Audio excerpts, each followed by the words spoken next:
What's up, world? This is your country cousin Pete McCorvey, aka Peter Mac, and welcome to Porch Talk with Peter Mac. Let's get it.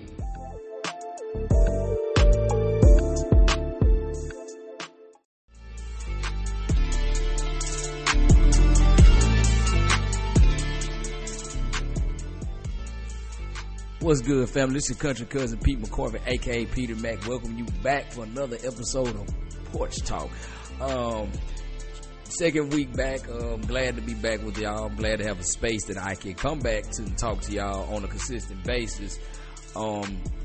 Just to let y'all know, all the old episodes that I had, I moved. They're still on Spotify. I had to move to Podbean, and because Spotify podcasters, which is what Anchor FM used to be, they changed up their format a little bit, and it wasn't really conducive to how I normally do things. So all the old episodes that you know from Pete McCorvey's Porch Talk are going to be on there, but I had to title that Off the Porch because this podcast is now on Spotify as well. It got approved right after I upload my first episode. It's Pete McCorvey's Porch Talk. But if you want to go and listen to all of those old episodes, they're going to be on Off the Porch, and I'm going to put the link to that in the description of this episode. Been a crazy week. A lot of things has happened this past week, man.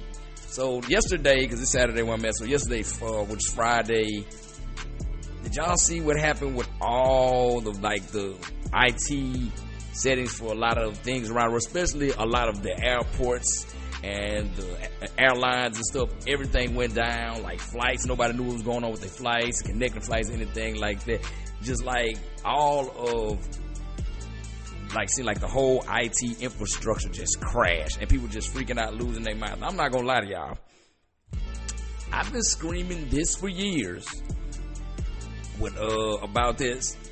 I really think what happened in the movie Terminator, all the Terminator movies, I really think that's going to happen. So I really think that Skynet, that's the corporation that all the Terminators originated from in the movies, that's got online and took over. I really think that is what's happening with us right now. And I think Skynet was trying to give us a little warning, like, all right, now y'all keep on with this AI shit and computer generation and all this stuff. You want computers to do jobs that mainly humans were doing. We got something for that ass now. We showing you, because I really think Skynet is on its way, or whatever the company is called, corporation is called, but in the Terminator universe, it was called Skynet. I really think that's gonna happen, y'all. I've been screaming that for years. I've been screaming that for well over a decade. So whoever the person who is supposed to be our version of John Connor, hey man, you need to get ready. And I'm gonna tell everybody else right now, y'all need to do like how Sarah Connor do. Get you a whole bunch of weapons and stockpile them somewhere out in the nearest desert or forest or swamp or wherever the terrain is where you at, because it look like it's coming, man. It really does look like it's about to happen, man. Some other wild stuff has been happening.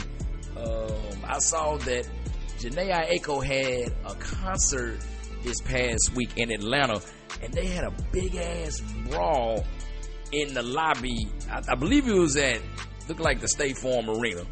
Now this is what I want to know, and a couple of people actually put that in the comments on the Instagram post that I saw that showed the fight. It was nothing but women fighting out there. What song does Janae Aiko have that will make anybody just want to start hooking, fighting, throwing blows, jacking, as they say in Memphis, scrapping, squabble, wherever you from and whatever they call it? Sis ain't got damn song that will put you in the mind to want to start throwing bows with somebody. On the Way, or OTW, or is his real name Round Fairy? I can't say the real name, because my mama listens to this, so I don't want her cussing up, how you saying that and all that, but it's another name for what your grandmama used to call Cooter Cat. That ain't got nothing in there to make you want to throw down. Sativa ain't got nothing in there that makes you want to throw down. Summer 2020 ain't got nothing in it that makes you want to throw down. I don't know any song this young lady has that'll make grown people want to start fighting. And it was just crazy because it was nothing but women. Like I thought Janae Aiko got the women like in the mood and all that. But I guess because like it is Atlanta, you know what they say, a lot of women are always screaming, it's hard to find a man in Atlanta. Because I really didn't see no dudes in the background. So maybe them sisters down there might be sexually frustrated from the quote unquote lack of qualified men in Atlanta. People love to always say that about Atlanta, which I think is a damn farce. For y'all people who ain't educated on the farce is something that's like not true to rally anything like that. Like every woman I hear about Atlanta. Oh man, you know, all these girls and all these dudes down here gay and they be sleeping with each other. That is false. So look, there's one area in Atlanta where all the gay people kick it at. The LGBTQ IA plus, I hope that's all that, because you know they add new letters and new numbers all the time. I usually just call it either the queer community or the alphabet people, because I don't want to miss out on nobody canceling me trying to say that I'm not being inclusive to everybody. They operate out of Midtown for the most part. They don't usually venture off branch. I'm not saying you're not going to see them here or there, because it's Atlanta and there's shit to do on all sides of the city.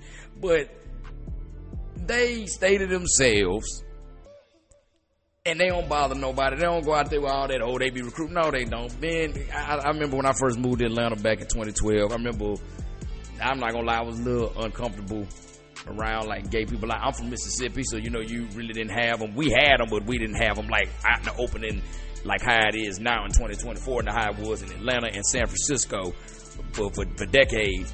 One gay man told me this, and I started paying attention. He said, dude, nobody's really gonna try you. He said, the guys we know, we don't have to go to them, they'll come to us. You know, you don't have to go. And it's a lot of eligible men out there. I'm telling you personally, because I you know, me being a comedian, I met people from like all walks of life, you know, musicians, you know, artists like painting and drawing, some writers, a lot of trappers. This Atlanta, this home of the trap. It's not the fact that there's no eligible men out there. The thing is, a lot of these women who were in Atlanta, they want to run behind, you know, your ballers and your athletes and, you know, your entertainers and people who got like clout, you know, like club owners, party promoters and all that. And then they got hit with what? Atlanta, as well as like Memphis and as well as Houston, and it's Miami. But I've seen it firsthand in Atlanta, because I've never really kicked it a lot in those other cities. But I met people from those other cities, so I know they know how to do it. They got hit with what a lot of people in the good city of Atlanta, Georgia, are known to do. They got hit with a finesse. And a finesse is beautiful. If you ever seen an Atlanta finesse, oh my God, you are watching a work of art. I have been on many good side of finesses in Atlanta. I've been on a couple of bad side of finesses, but mainly I've actually been on the good side of a lot of finesses. I'm going to give y'all a little story. So one finesse I was on the good side of in Atlanta. I was about to get ready to deploy to Africa in March of 2019. I'll never forget this day, because it was March 31st. That's the day that Nipsey Hussle was murdered. As a matter of fact, I was just going into that cigar lounge that I'm about to talk about when I got the news. But anyway, I digress. So I'm going into the cigar lounge. I'm not going to say where it is. I'm not going to say the name, because I don't want no smoke with that business. So I go in, I meet my boy Kev, I'm a homie, a Navy partner of mine who I actually hooked back up with in Augusta, because he's from Augusta. So he was in there kicking in Atlanta for a weekend, I was kicking in Atlanta for a weekend separately, and we just met up at that cigar bar. So while we in the cigar bar, it's this one guy come over here, he dressed nice. I ain't saying he's suited and booted, but you know, he dressed just like somebody who got something going for himself. Nice watch, nice glasses, you know, nice dress shoes, like some nice slim cut khakis and a nice little polo shirt. And he took us in the back room of the cigar lounge with all the cigars and stuff. And was telling us to pick out cigars. He talking to the little waitress and everything. So I'm thinking, damn, I said, buddy, running this place really nice. He really knows how to run a good business. So he gave me, he let me and my boys. My boy bought like a $20-something cigar. I bought like a $20-something cigar. My boy Kevin tells him that I'm about to get ready to pour. He's like, hold up. He's like, there you go. He's like, this is a farewell present. Nice Cuban cigar. Nice, very smoked, very wonderful. He said that's for you to have for your deployment. Hopefully you have safe travels. And he said, and when you come back, he said, your next one on me when you come back from your deployment a few months. I said, cool. I said, that's what's up. So I kept that in the back of my mind. So then I got back, did my tour in over in Africa, my 6-month deployment. Come back. Me and Kev hooked back up. I'm actually helping him move into his apartment. He's living in downtown Augusta. And when I'm helping him move in, just randomly, we were talking about going to Atlanta for one weekend, just kicking it, just get out the city. I said, hey, man, we need to go back to that cigar spot, man. I said, how your homeboy and everything been? He said, nigga, that motherfucker didn't even own that spot. I said, what you mean? He said, well, he worked there or something? Just put on. I said, bro, he ain't even worked there. And me and him looked at us, and he ain't worked there. I said, no. I said, oh, damn. I said, buddy just ran a finesse. Like, because he told me, ended up telling me right after the accident, he said, man, I went up there a couple weeks ago, was talking to a chick that worked there, and I said, hey, your boy, man, I ain't seen him. Why is he doing? She said, who you talking about? And mentioned his name, and the girl, she knew him, but she was like, him? She said, he don't work here. Because he like, what he said? I thought he said, man, said he don't own it. Said, like he said, he don't even work here. And that's when we was like, damn, buddy, just finesse. And but it paid off for us. We was happy. So we had a good time, man. We still laugh and talk about that to this day every so often when me and him both talk on the phone. A lot of stuff was going on, like a lot of TV shows, movies, and everything. So I remember last week I talked to y'all about Tyler Perry's new movie, The Divorce of the Black, starring Corey Hardwick and Megan Good. Man, Rotten Tomatoes ain't worth a damn. Rotten Tomatoes, them folks up there a while. Do y'all know that Rotten Tomatoes gave this movie a 0%? I have never heard of Rotten Tomatoes doing any movie. I've heard Rotten Tomatoes giving movies 13%, 25%, 30%. They gave that movie a 0%, which is ironic because it was like premiered like as one of the top streamed movies on Amazon. And so what Rotten Tomatoes will do, they'll give you, the critics from Rotten Tomatoes, they give you their percentage was 0%, but the actual overall score was 71. But for Rotten Tomatoes to do that, they pretty much just basically told Tyler Perry straight up, like, dude, that shit was trash. That shit was straight up. And I was like, oh man, it was funny to me, man. But like I said before, I wasn't mad at the movie. It's an average Tyler Perry movie. A lot of women out there, like, they giving Corey Hardwick a side eye. They like, nah, he was a little too good. They said they see why Tia left him. But yeah, it was just funny to me. That movie was crazy. On the TV. So, All American.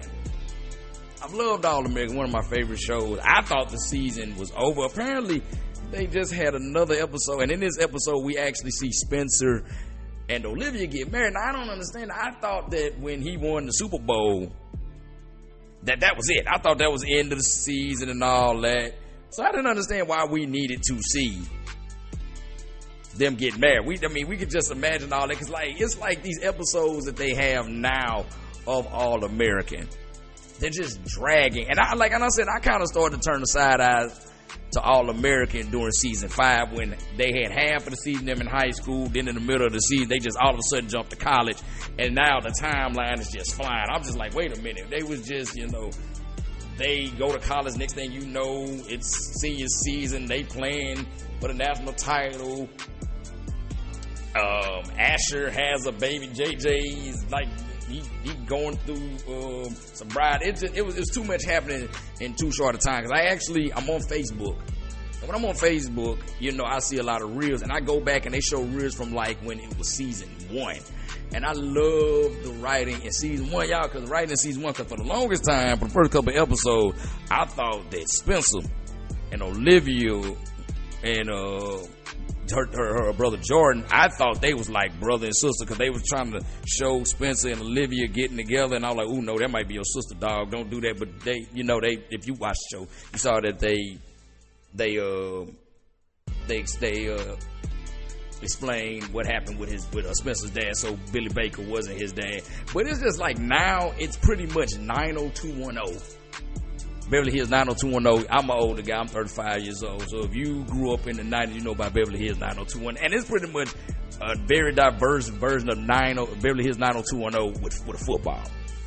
And the writing, it was not like, because like in the first season or two, the writing was still, it was going on at Beverly Hills, but we still were off in South Central, and we still got the feel for South Central. Now we don't even get that feel for it no more.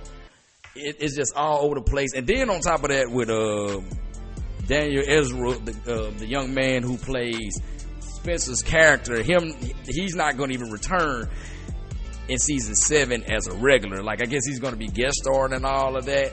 And I'm thinking to myself, then, like, we can end the damn show, because Spencer's story was the fucking show. Like, you know what I'm saying? I don't want to see nobody else, no new kids or nothing like that. Like, a lot of shows used to do that in like the 90s and stuff like that. You have the original cast, then after the original cast, they'll slowly start phasing them out, and then slowly start phasing in this new cast. Kind of like, if anybody remember Ghost Rider on PBS, a lot of y'all probably broke. Y'all had PBS, y'all watched Ghost Rider. And then y'all, if y'all remember how they did that with Ghost Rider, they would phase people out and then slowly start phasing people in before like, hold up, these ain't all the people we saw when this show first started. That I don't like when they do that. You can go at the show, because I'll be honest, All American, it did its thing, but it got old after a while. Like, it just, good show for what it was. Enjoyed every moment of it. But it's time for us to move on. We thank y'all for everything. Just call it a wrap. And speaking of another black show that's actually coming back, and this is one of the shows, I'm not gonna lie, I was low-key kind of critical of it when it first came out a couple years ago, but the first 2 seasons of this show were some of the best TV I've seen in a long time. Bel-Air is coming back August 15th, and I cannot wait. I saw the trailer for it not too long ago, today. And man, first of all, the trailer was amazing, because in the trailer, the background music for it feels like Summer by Childish Gambino, who y'all also know as Donald Glover. I don't know why I kept wanting to say Daniel. I don't know. I'm thinking about another show that got somebody named Daniel that I'm gonna talk about after this. That's why I got tongue twisted. So yeah, that was beautiful. They got that. They got the OG Jeffrey on there. He's gonna be on the episode. I don't know what capacity he's gonna be in there, but they showed him on there. They bringing Marlon Wayans back. For those of y'all who haven't never known this about Marlon Wayans, the brother can act his ass off. He proved that in a lot of movies over the years, like Requiem of a Dream that came out in the 90s. He proved it in The Sixth Man. He low-key proved it in Above the Rim, but he acted his ass completely off in season 1 as Lou, who played Will's dad. So I'm looking forward to them seeing him come back. And yeah, it's the whole trailer. I'm here for it. Like I said, I was very critical about them making a reboot of Bel-Air a couple of years ago, but the acting is wonderful. It's aesthetically pleasing. I mean, they be dressing their ass off. They got all kind of style. No character is like one-dimensional on there, like how they was in the sitcom. And then, last but not least, it's set in L.A. Like, you got good-looking black people with some bread in L.A. I'm here for that, because I love L.A. I've always had a good time in L.A. So yeah, I can't wait for that to come back in a few weeks. Now, another show that takes place in L.A. Is based on a show that's been going on. I mean, the story goes back for like 40 years, actually, on the nose this year. So Cobra Kai came back for its final season. While I'm happy about that, I'm also mad about Cobra Kai coming back for its last season. The reason I'm mad about it because I noticed when Cobra Kai premiered on Netflix a couple of days ago, they only released 5 episodes. I'm like, wait a minute, every other season was 10 episodes. Why are y'all only releasing 5? So I come to find out, looked it up, they're going to be releasing the last season 6 of Cobra Kai in 3 5 episode increments. So while this first part of season 6 of these 5 episodes, they're out now, the next ones won't come out to November, and based on what I saw online, the final 5 episodes will come out in 2025. So that's probably gonna be January, February, March. I am like really like Cobra Kai, just like All American, had its time, had a good run, but it's time for this, and they are looking like they trying to stretch the hell out of this.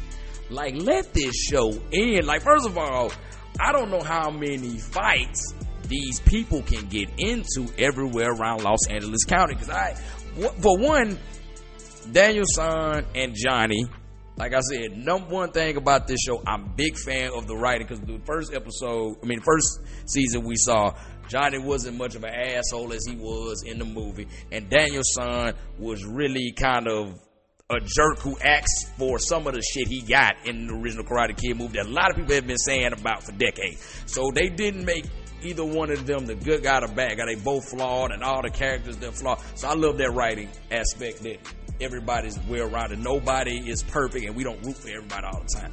But all that fighting, first of all, with Johnny and Daniel saying being like in their 50s and all these fights and all this, I know the insurance companies would have dropped their ass by now. Because good God, y'all already 50-something years old, and then you doing all this fighting and stuff. Boy, they should be broke from all the bills they got to have from going to the local hospital, ER. Yeah, like if I was insurance and I saw that they tried to write, I said, nah, man, we dropping your ass. This too much. Like, and then on top of that, all the kids fighting now. You got a couple of kids in there who are ethnic, like Miguel. He's Mexican. You got Kenny, my boy Kenny. I love my boy Kenny. My boy Kenny, he just keeps getting a bad deal, horrible deal. I'm not gonna spoil it for you. Got to go watch it and you see what I'm talking about.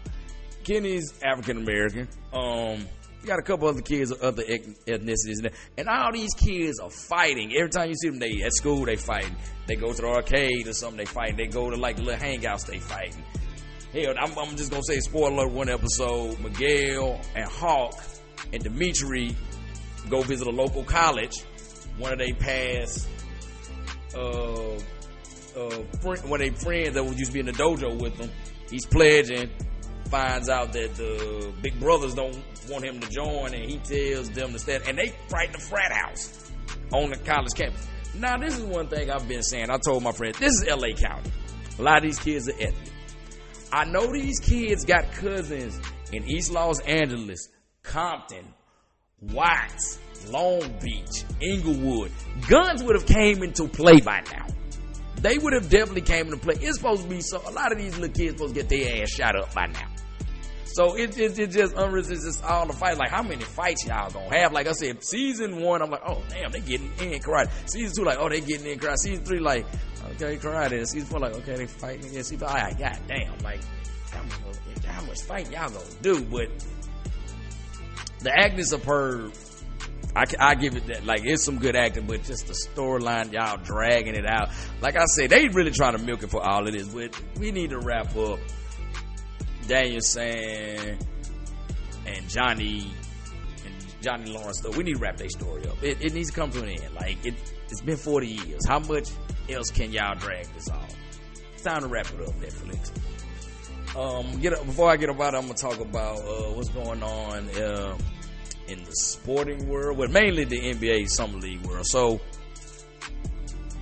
Bronny had his debut for the Lakers Summer League team in Vegas, and he only scored 8 points, and he went 0 for 8 from behind the three-point line. And fans, especially Laker fans, are livid. They back on it with that, oh man, see, that's that nepotism. Yeah, nepotism you took away and all that. First of all, about this whole nepotism argument, Number one, nepotism make the world go round.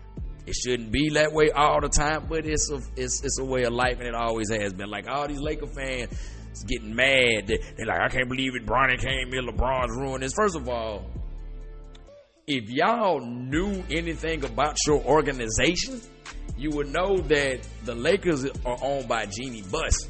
And do you know who Jeannie Buss's father was? That is the guy they used to call the doctor, Jerry Buss, who is the man who was responsible for putting the Lakers on the map in the 80s. That's right, bringing in Magic to go with Kareem, and then James Worthy, Byron Scott, Michael Cooper, and the Showtime. He pretty much was responsible for the Showtime Lakers. That Showtime era, that is Jerry Buss's doing, as well as bringing some fine-ass Laker girls. But, so that's why I don't understand how people don't understand. The hell, even, it's just like that all over sports. Hell, you go over to the Raiders. Al Davis' son, Ben Davis, he on the Raiders with that stupid ass haircut he got. Boy, that woman he got pregnant, boy, she can't tell me it ain't because that man the owner of Lakers. She can look, not Lakers, the owner of Raiders. That woman can look you in the face and tell you she didn't get with that man just because he was running the Raiders. She is a bald head Jada Pinkett ass lie. Here, you go to the Cowboys. Jerry Jones, half his damn family is in the front office.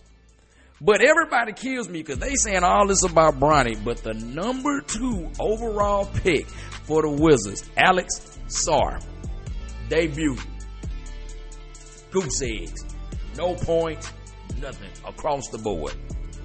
So y'all mad at this? So y'all up in arms about the 55th pick, only scoring 8 points, but the 2nd overall pick in the 2024 NBA draft didn't get nothing. Make that make sense. And then too, I don't even understand why everybody's mad at Bronny for, like, if your ass knew anything, if you paid attention, people been screaming this for years, so that's why I don't know why everybody's sitting there. It's that fake outrage. If you know me, y'all know I don't like fake outrage. When people get outraged about some stuff we seen brewing. LeBron is the most celebrated player in the NBA right now, playing for the most recognizable team in the NBA that just happens to be in one of the, if probably not the biggest media market in the world. How the hell did y'all think that this man wasn't gonna put his son on there? And how did you not think that like he was just gonna sit there and let my son go get drafted? Man, y'all need to, y'all funny, man. Y'all very funny. Y'all some funny ass people. But like it's been a wild week in the world, man.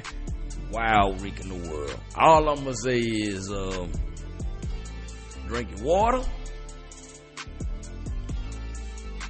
Get your gun stockpile, like I said, because of that shit that happened with the IT stuff all around the world. Y'all need to, because it's going down. And binge watch some TV, because like there's a lot of good stuff on TV that they keep stretching out. So do all that. And before I get out of here, you want to find me on Facebook? It's Pete McCorvey, PeteMcCorvey. You can find me on Instagram, PeteMac10, PeteYMac10, or you can find me on TikTok, PeteMac89. And I'm going to sign off like I always sign off. I didn't sign off last time I got about it. That's be cool, stay calm, and get paid. And I'm off the porch. Holla at you.